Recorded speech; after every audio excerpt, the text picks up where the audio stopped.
ಕೊಡಗಿನಲ್ಲಿ ಜನೌಷಧಿ ಮಳಿಗೆ ಸುಮಾರಾಗಲೇ ಒಂದು 3 ತಿಂಗಳಿಂದ ಈಗೇನು ಸ್ಥಗಿತ ಆಗಿದೆ.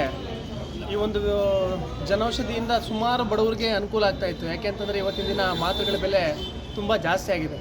ಕೊರಟಗೆರೆ ಪಟ್ಟಣದ ಸರ್ಕಾರಿ ಆಸ್ಪತ್ರೆಯ ಆವರಣದಲ್ಲಿರುವ ಜನೌಷಧಿ ಮಳಿಗೆಯು ಕೇವಲ ನೆಪ ಮಾತ್ರಕ್ಕೆ ಇದ್ದಂತಾಗಿದ್ದು, ಬಡ ಜನರಿಗೆ ಸಿಗಬೇಕಾದ ಔಷಧಿಗಳು ಸಿಗದೆ 3 ತಿಂಗಳಿನಿಂದ ಬಂದ್ ಆಗಿದ್ದು ಸಾರ್ವಜನಿಕರಿಗೆ ಸಂಕಷ್ಟವಾಗಿ ಪರಿಣಮಿಸಿದೆ. ಜನೌಷಧಿ ಮಳಿಗೆಯು ಕೇಂದ್ರ ಮತ್ತು ರಾಜ್ಯ ಸರ್ಕಾರದ ಬಹುದೊಡ್ಡ ಯೋಜನೆಯಾಗಿದ್ದು ಜನರಿಗೆ ಸಹಾಯಕವಾಗಿತ್ತು. ಇದೀಗ ಜನೌಷಧಿ ಕೇಂದ್ರ 3 ತಿಂಗಳುಗಳಿಂದ ಮುಚ್ಚಿರುವುದರಿಂದ ಬಡ ಜನರು ದುಬಾರಿ ಹಣ ನೀಡಿ ಖಾಸಗಿ ಔಷಧಿ ಮಳಿಗೆಗಳಿಂದ ಔಷಧಿ ಖರೀದಿಸುವಂತಾಗಿದೆ. ಈ ಕುರಿತು ಸಂಬಂಧಪಟ್ಟ MSIL ಅಧಿಕಾರಿಗಳನ್ನು ಕೇಳಿದರೆ ಬಿ ಫಾರ್ಮ್, ಡಿ ಫಾರ್ಮ್ ಮಾಡಿರುವ ವಿದ್ಯಾರ್ಥಿಗಳು ನಮಗೆ ಸಿಗುತ್ತಿಲ್ಲ ಎಂದು ಉಡಾಫೆಯ ಉತ್ತರ ಹೇಳುತ್ತಿದ್ದಾರೆ. ತಮಗೂ ಅದಕ್ಕೂ ಸಂಬಂಧವೇ ಇಲ್ಲ ಎನ್ನುವಂತಹ ಮನಸ್ಥಿತಿಯನ್ನ ಅಧಿಕಾರಿಗಳು ತೋರುತ್ತಿದ್ದಾರೆ ಎಂದು ಸಾರ್ವಜನಿಕರು ಬೇಸರ ವ್ಯಕ್ತಪಡಿಸಿದ್ದು, ಅಧಿಕಾರಿಗಳಿಗೆ ಜನಪ್ರತಿನಿಧಿಗಳಿಗೆ ಹಿಡಿ ಶಾಪ ಹಾಕುತ್ತಿದ್ದಾರೆ. MSIL ಗುತ್ತಿಗೆದಾರ DLO ಮಂಜುನಾಥ್ ಈ ಬಗ್ಗೆ ಪ್ರತಿಕ್ರಿಯಿಸಿ, ಸುಮಾರು 3 ತಿಂಗಳಿಂದ ಮಳಿಗೆಯನ್ನು ಮುಚ್ಚಿದ್ದೇವೆ. ಫಾರ್ಮಸಿ ಮಾಡಿರುವ ವ್ಯಕ್ತಿಗಳು ಸಿಗದೇ ಇರುವುದು ಇದಕ್ಕೆ ಕಾರಣ. ತುಮಕೂರು ಸಿದ್ಧಗಂಗಾ ಕಾಲೇಜು ಸೇರಿದಂತೆ ಅನೇಕ ಕಡೆ ಜಾಹೀರಾತು ಪ್ರಕಟಿಸಿದ್ದೇವೆ. ಆದಷ್ಟು ಬೇಗ ಬಿ ಫಾರ್ಮಸಿ ಅಥವಾ ಡಿ ಫಾರ್ಮಸಿ ಆಗಿದ್ದರೆ ಕೂಡಲೇ ನೇಮಿಸಿಕೊಂಡು ಪ್ರಾರಂಭ ಮಾಡುತ್ತೇವೆ ಎಂದು ತಿಳಿಸಿದರು. ಕೊರಟಗೆರೆ ಜನೌಷಧಿ ಮಳಿಗೆ ಸುಮಾರು 3 ತಿಂಗಳಿಂದ ಮಳಿಗೆಯನ್ನು ಮುಚ್ಚಿದ್ದೀವಿ ನಾವು. ಕಾರಣ ಏನೂ ಇಲ್ಲ, ಇಲ್ಲಿ ಫಾರ್ಮಸಿಸ್ಟ್ ನಮಗೆ ಸಿಕ್ಕಿರೋದು. ನಮಗೆ ಈ ಹಿಂದೆ ನಮ್ಮ ಕಿರಣ್ ಅಂತ ಹೇಳ್ಬಿಟ್ಟು ಒಬ್ಬ ಫಾರ್ಮಸಿಸ್ಟ್ ಇದ್ದು ಅವರು ಕೆಲಸ ಮಾಡ್ತಿದ್ರು. ಅವರು ಅನಿವಾರ್ಯ ಕಾರಣದಿಂದ ಅವರು ಕೆಲಸ ಬಿಟ್ಟಿದ್ದಾರೆ. ಅವರು ನಾವು ಈ ಕೊರಟಗೆರೆ ನಮ್ಮ ಜನೌಷಧಿ ಮಳಿಗೆ ಸಂಬಂಧ ಈಗಾಗಲೇ ನಾವು ತುಮಕೂರು ಸಿದ್ಧಗಂಗಾ ಕಾಲೇಜಲ್ಲೂ ನಾವು ಅಡ್ವರ್ಟೈಸ್ಮೆಂಟ್ ಹಾಕಿದ್ವಿ. ನಾವು ನಿಮ್ಮ ಕೊರಟಗೆರೆ ನಿಮ್ಮ ಡಿ ಫಾರ್ಮಸಿ ಕಾಲೇಜಲ್ಲೂ ಕೂಡ ಹಾಕಿದ್ವಿ. ನಾವು ಅವರು ಭರವಸೆ ಕೊಟ್ಟಿದ್ದಾರೆ, ಒಂದು ವಾರದಲ್ಲಿ ನಮಗೆ ಅದನ್ನು ಬೇರೆ ಫಾರ್ಮಸಿನ ಕಳಿಸ್ಕೊಡ್ತೀನಿ ಅಂತ ಹೇಳ್ಬಿಟ್ಟು. ಮತ್ತು ನಾನು ಇನ್ನೊಂದು ಮುಖ್ಯವಾಗಿ ನಾನು ನಿಮ್ಮ ಮಾಧ್ಯಮದ ಮುಖಾಂತರ ಕೇಳ್ಕೊಳ್ಳೋದು ಇಷ್ಟ, ನಮಗೆ ನಿಮ್ಮ ಕೊರಟಗೆರೆ ತಾಲೂಕು ಆಗಿರ್ಬೋದು, ತುಮಕೂರು ಈ ಸುತ್ತಮುತ್ತಲು ಯಾರ ಇಲ್ಲ ಆದರೆ ನಿಮಗೆ ಡಿ ಫಾರ್ಮಸಿ ಅಥವಾ ಬಿ ಫಾರ್ಮಸಿ ಆಗಿದ್ದರೆ ದಯಮಾಡಿ ನಮ್ಗೆ ಅದನ್ನು ಹುಡುಕೊಡಿ. ನಮಗೆ ನಾವು ಕೂಡಲೇ ನಾವು ಅದನ್ನು ಇಮಿಡಿಯೇಟಾಗಿ ನಾವು ಓಪನ್ ಮಾಡ್ತೀವಿ. ನಾವು ಅದನ್ನು ಅಲ್ಲ ಸರ್, ತುಂಬ ಜನಗಳಿಗೆ, ಸಾರ್ವಜನಿಕರಿಗೆ, ಬಡ ಜನಗಳಿಗೆ ತುಂಬ ಅನುಕೂಲ ಆಗ್ತಿರೋದ್ರಿಂದ ಆದಷ್ಟು ಬೇಗ ಮಾಡೋಂಥ ವ್ಯವಸ್ಥೆ ಮಾಡಬೇಕಾಯ್ತು. ನೀವು ಬೇರೆ ಕಡೆ ಎಲ್ಲಾದರೂ ಹೊರಗಡೆಯಿಂದ ಈಗ ಟೆಂಪ್ರರಿಗಾಗಲಿ ನೀವು ವ್ಯವಸ್ಥೆ ಮಾಡ್ಬೋದಾಯ್ತಲ್ವಾ ಸರ್? ಈಗಾಗಲೇ ನಾವು ಜಿಲ್ಲೆ ಆದಂಥ ನಾವು ಎಲ್ಲ ಕಡೆಯೂ ಹಾಕಿದ್ದೀವಿ. ತುಮಕೂರು ಒಂದು ಮಾಧ್ಯಮದಲ್ಲಿ ಪೇಪರ್ ಮಾಧ್ಯಮದಲ್ಲಿ ಹಾಕಿದ್ದೀವಿ. ನಾವು ಈ ಥರ ಕೊರಟಗೆರೆಯಲ್ಲಿ ಬೇಕಾಗಿದ್ದಾರೆ ಅಂತ ಹೇಳ್ಬಿಟ್ಟು ಅಂತ, ಮತ್ತು ತುರುವೇಕೆರೆಯಲ್ಲಿ ಬೇಕಾಗಿದೆ. ತುರುವೇಕೆರೆಯಲ್ಲಿ ಸಿಕ್ಕಿದ್ದಾರೆ, ಬಟ್ ಕೊರಟಗೆರೆಯಲ್ಲಿ ಇನ್ನೂ ಸಿಕ್ಕಿಲ್ಲ ನಮಗೆ.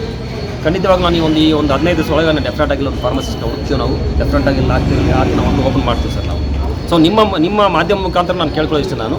ಸೊ ಯಾರಾದರೂ ಡಿ ಫಾರ್ಮಸಿ ಇಲ್ಲ ಬಿ ಫಾರ್ಮಸಿ ಆಗಿದ್ದರೆ ದಯಮಾಡಿ ನಮಗೆ ಮಾಹಿತಿ ತಿಳಿಸಿ. ನಮಗೆ ಕೂಡಲೇ ನಾವು ಒಂದಿನದಲ್ಲೇ ನಾವು ಇದನ್ನು ಅವ್ರನ್ನ ಎಂಟೈರ್ ಡಾಕ್ಯುಮೆಂಟ್ ನಾನು ಕಲೆಕ್ಟ್ ಮಾಡಿ ನಾನು ಇಮಿಡಿಯೇಟಾಗಿ ಓಪನ್ ಮಾಡೋಂಥ ಒಂದು ವ್ಯವಸ್ಥೆನ ಮಾಡ್ತೀನಿ ನಾನು. ಸರ್ಕಾರಿ ಆಸ್ಪತ್ರೆ ಮುಖ್ಯ ವೈದ್ಯಾಧಿಕಾರಿ ಪುಷ್ಪಲತಾ ಅವರು ಪ್ರತಿಕ್ರಿಯಿಸಿ, ಈಗಾಗಲೇ ನಾನು ಅಧಿಕಾರ ವಹಿಸಿಕೊಂಡು 1 ವರ್ಷ ಆಗಿದೆ. ಆವಾಗಿಂದಲೂ ಇಂದಿನವರೆಗೂ ಜನೌಷಧಿ ಮಳಿಗೆಯ ಬಗ್ಗೆ ಅನೇಕ ಸಮಸ್ಯೆಗಳು ಕೇಳಿ ಬರುತ್ತಿವೆ. 2 ತಿಂಗಳಿಂದ ಸಂಪೂರ್ಣವಾಗಿ ಮಳಿಗೆಯನ್ನು ಬಂದ್ ಮಾಡಿದ್ದಾರೆ. ಈ ವಿಚಾರವಾಗಿ MSIL ಸೂಪರ್ವೈಸರ್ ಮಂಜುನಾಥ್ ರವರ ಜೊತೆ ಮಾತನಾಡಿ ಪ್ರಾರಂಭ ಮಾಡಲು ಹೇಳಿದ್ದೇನೆ. MSIL ನವರಿಗೆ ಸೆಪ್ಟೆಂಬರ್ ಮೊದಲ ವಾರದಲ್ಲೇ ಪ್ರಾರಂಭಿಸುವಂತೆ ಹೇಳಿದ್ದೆ. ಅವರು ಮೇಲಾಧಿಕಾರಿಗಳ ಜೊತೆ ಮಾತನಾಡಿ 1 ವಾರದಲ್ಲೇ ಪ್ರಾರಂಭ ಮಾಡುವುದಾಗಿ ಹೇಳಿದ್ದಾರೆ ಎಂದು ತಿಳಿಸಿದರು. ಈಗಾಗಲೇ ನಾನು ಪ್ರಭಾರ ತಗೊಂಡು 1 ವರ್ಷ ಆಯಿತು.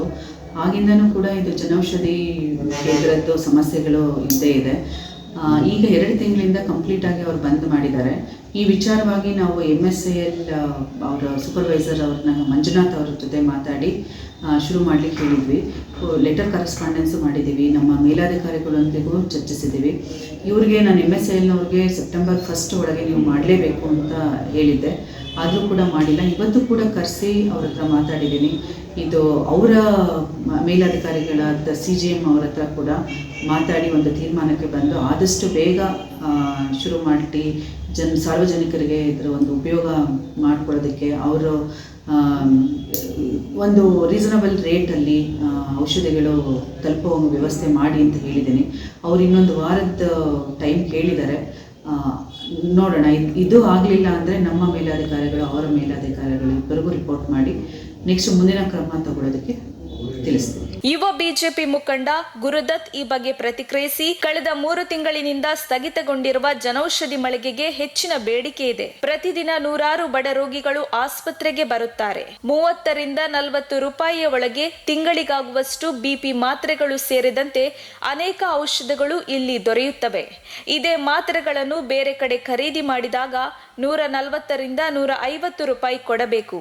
ದಯವಿಟ್ಟು MSIL ನವರು ಶೀಘ್ರವಾಗಿ ಜನೌಷಧಿ ಮಳಿಗೆ ಪ್ರಾರಂಭಿಸಿ ಬಡವರ ಬಗ್ಗೆ ಸೇವಾ ಮನೋಭಾವವನ್ನು ಬೆಳೆಸಿಕೊಳ್ಳಲು ಸಾರ್ವಜನಿಕರ ಪರವಾಗಿ ಕೇಳಿಕೊಳ್ಳುತ್ತೇನೆ ಎಂದರು. ಇಲ್ಲಿ ಕೊರಟಗೆರೆಯಲ್ಲಿ ಕಳೆದ 3 ತಿಂಗಳಿಂದ ಏನು ಸ್ಥಗಿತಗೊಂಡಿದೆ ಜನೌಷಧಿ, ಇದಕ್ಕೆ ತುಂಬ ಬೇಡಿಕೆ ಇದೆ.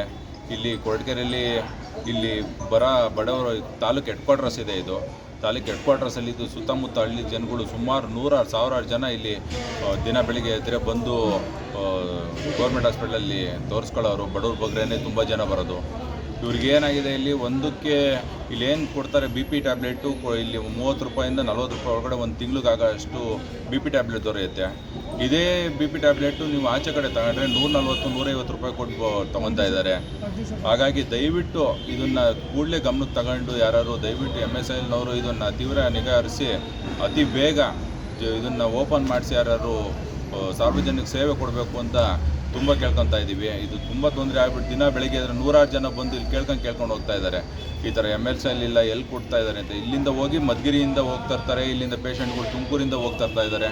ಇಲ್ಲಿಗೆ ಯಾರು ಸೇವೆ ಮಾಡೋದಕ್ಕೆ ತುಂಬ ಈ ಥರ ಅನಾನುಕೂಲ ಆಗಿದೆ. ದಯಮಾಡಿ ಇದನ್ನು ಅತಿ ಬೇಗ ಇನ್ನು ಕೆಲವೇ ದಿನಗಳು, ಇನ್ನು 2-3 ದಿವಸ ಒಳಗಡೆ ಇದ್ರ ಬಗ್ಗೆ ನಿಗಾ ಮಾಡಿ ಇದನ್ನು ಓಪನ್ ಮಾಡಬೇಕು ಅಂತ ಸಾರ್ವಜನಿಕರ ಪರವಾಗಿ ಕೇಳ್ಕೊಂತ ಇದ್ದೀವಿ. ಪಟ್ಟಣ ಪಂಚಾಯಿತಿ ಸದಸ್ಯ ಕರವೇ ನಟರಾಜು ಮಾತನಾಡಿ, ಜನೌಷಧಿ ಮಳಿಗೆಯಿಂದ ಸುಮಾರು ಜನರು ಅನುಕೂಲ ಪಡೆದುಕೊಳ್ಳುತ್ತಿದ್ದರು. ಇವತ್ತಿನ ದಿನ ಔಷಧಿಗಳ ಬೆಲೆ ಮುಗಿಲು ಮುಟ್ಟಿದೆ. ಸರ್ಕಾರವು ಆದಷ್ಟು ಬೇಗ ಒಬ್ಬ ವ್ಯಕ್ತಿಯನ್ನು ಜನೌಷಧಿ ಮಳಿಗೆಗೆ ನಿಯೋಜಿಸಿ ಜನರ ಕಷ್ಟಕ್ಕೆ ಸ್ಪಂದಿಸುವಂತೆ ಮನವಿ ಮಾಡಿಕೊಳ್ಳುತ್ತೇನೆ ಎಂದರು. ಒಟ್ಟಿನಲ್ಲಿ ಸರ್ಕಾರಿ ಆಸ್ಪತ್ರೆ ಆವರಣದಲ್ಲಿರುವ ಜನೌಷಧಿ ಮಳಿಗೆ ಇದ್ದು ಇಲ್ಲದಂತಾಗಿದೆ. ಬಡವರಿಗೆ ಸಹಾಯವಾಗಿ ಔಷಧಿ ಮಳಿಗೆಯನ್ನೇ ಬಂದ್ ಮಾಡಿದರೆ ಸರ್ಕಾರಿ ಆಸ್ಪತ್ರೆ ಇದ್ದು ಏನು ಪ್ರಯೋಜನ ಎಂದು ಜನರು ಪ್ರಶ್ನಿಸುತ್ತಿದ್ದಾರೆ. ಈ ಬಗ್ಗೆ ಶಾಸಕರು, ಸ್ಥಳೀಯ ಜನಪ್ರತಿನಿಧಿಗಳು ಗಮನ ಹರಿಸಿ ಸಾರ್ವಜನಿಕರಿಗೆ ಅನುಕೂಲ ಮಾಡಿಕೊಡಬೇಕು ಎಂದು ಸಾರ್ವಜನಿಕರು ಮನವಿ ಮಾಡಿಕೊಂಡಿದ್ದಾರೆ.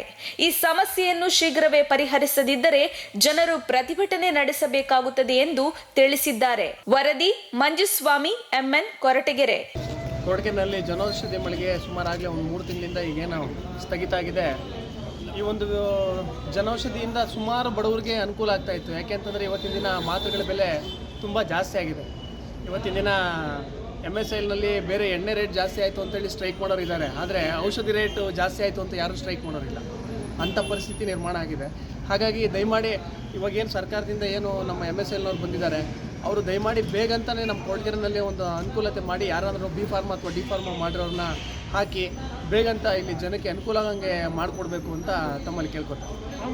ಅಲ್ಲ, ಟ್ಯಾಬ್ಲೆಟ್ಗಳ ಬೆಲೆ ತುಂಬ ಪ್ರೈವೇಟ್ಗೂ ಮತ್ತು ಜನೌಷಧಿ ಮಳಿಗೆಗೂ ಡಿಫ್ರೆನ್ಸ್ ಏನಾದರೂ ಅದ್ರ ಬಗ್ಗೆ ಗಮನ ಕೊಟ್ಟಂತ ಸಾರ್ವಜನಿಕರ ಅನುಕೂಲ ಹಂಗೆ ಬೇಗ ಆದಷ್ಟು ಬೇಗ ಓಪನ್ ಆದರೆ ಅನುಕೂಲ ಅಲ್ವಾ?